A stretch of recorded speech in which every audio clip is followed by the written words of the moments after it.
The proclamation of the Holy Gospel according to John. As Jesus passed by, he saw a man blind from birth. He spat on the ground and made clay with the saliva, and smeared the clay on his eyes, and said to him, "Go wash in the Pool of Siloam," which means sent. So he went and washed, and came back able to see. His neighbors and those who had seen him earlier as a beggar said, "Isn't this the one who used to sit and beg?" Some said, "It is." But others said, "No, he just looks like him." He said, "I am." They brought the one who was once blind to the Pharisees. Now Jesus had made clay and opened his eyes on a Sabbath. So then the Pharisees also asked him how he was able to see. He said to them, "He put clay on my eyes, and I washed, and now I can see." So some of the Pharisees said, "This man is not from God, because he does not keep the Sabbath." But others said, "How can a sinful man do such signs?" And there was a division among them. So they said to the blind man again, "What do you have to say about him, since he opened your eyes?" He said, "He is a prophet." They answered and said to him, "You were born totally in sin, and are you trying to teach us?" Then they threw him out. When Jesus heard that they had thrown him out, he found him and said, "Do you believe in the Son of Man?" He answered and said, "Who is he, sir, that I may believe in him?"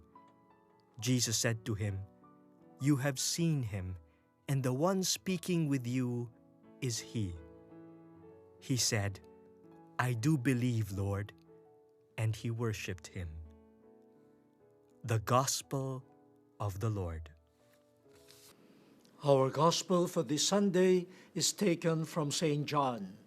We have been reflecting on Jesus, who is the light of the world, and by His grace we are able to see. So we need to rely on Jesus, the light that He is and the light that He shares for us to see. In the first reading, that was the experience of Samuel, sent on a mission by God to anoint the new king of Israel from among the sons of Jesse in Bethlehem. He had his own way of seeing and judging. But thanks be to God, he was also open to the promptings and the guidance of God. He allowed God's sight to be his sight. He was not stubborn, insisting on what he had seen. He allowed God to guide him. And so finally, he saw what God had seen. David, he is the one to be anointed king.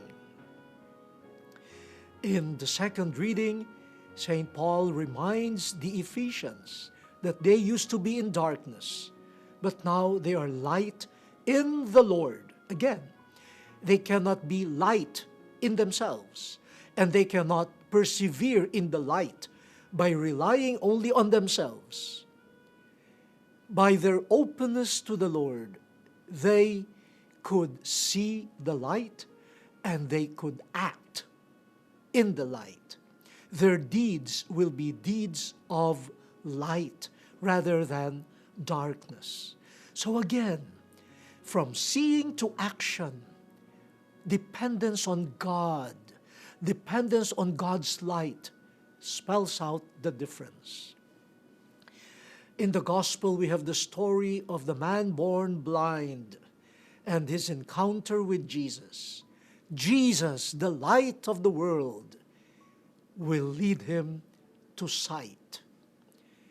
Let us focus on this man, born blind. And during that time, blindness, and just like other illnesses, is associated with sin. If not this man, maybe his parents, all filled with sin. But this man did not even beg Jesus for healing. Jesus was just asked, Is his blindness due to sin? But the Lord said differently. The Lord answered differently. The Lord sees something different. No, this is not about sin. The situation of this man is for the glory of God. And so Jesus takes the initiative. That is an important detail. It was not the blind man who begged Jesus. Jesus took the initiative. He spat on the ground, formed mud from the spittle, and applied it on the eyes of the man, and told the man, "Go to the pool, wash your eyes." And the man followed. And the miracle happened. He started to see.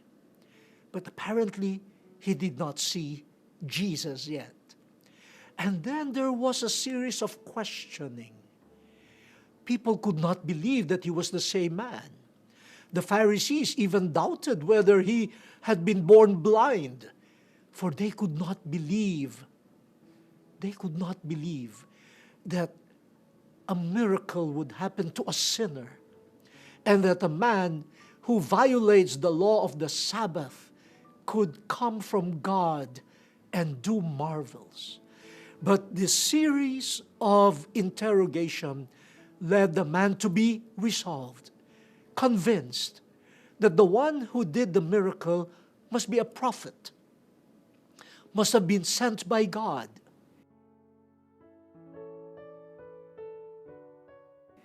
And when he was finally expelled from the synagogue, Jesus sought him.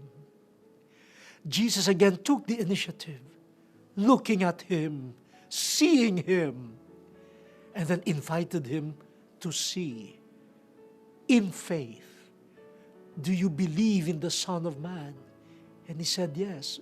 But who is he? You see him. He is before you. And the man reached another level of sight, the sight of faith.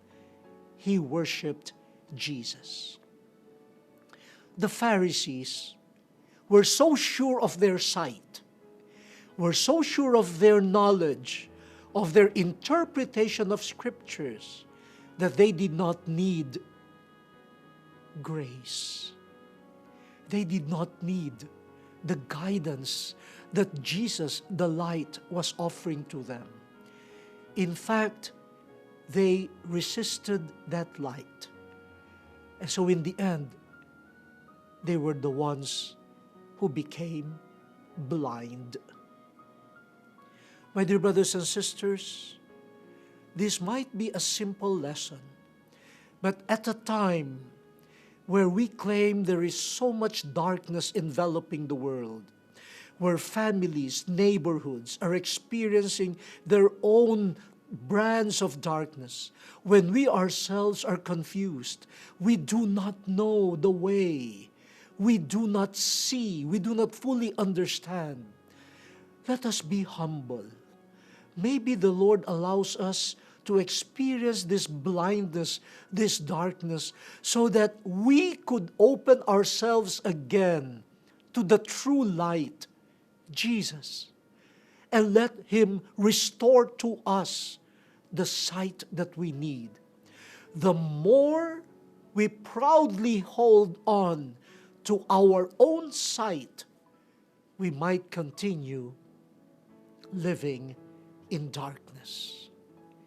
For we see not as God sees, but as we want and insist to see.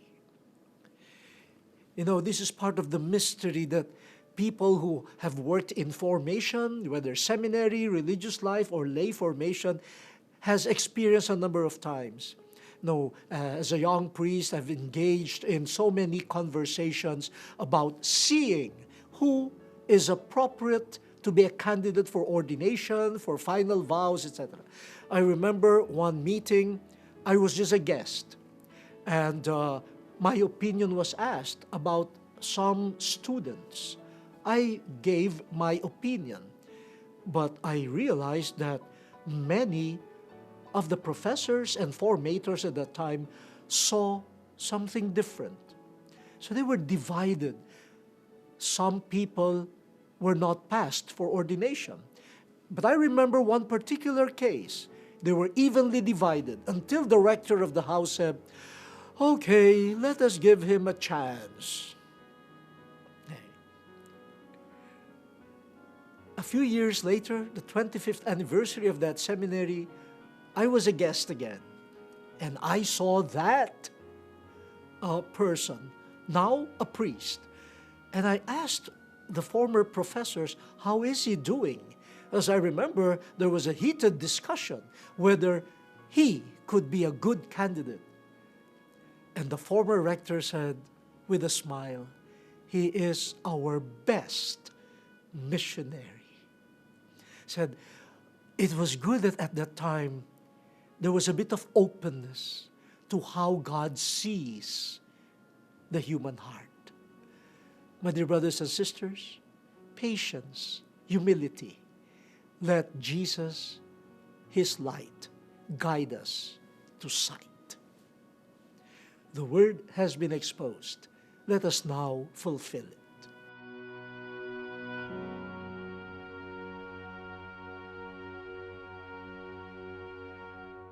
It has been a while now since we started this program in 2008. From day one, you have been with us, our dear friends, assisting us with open hands.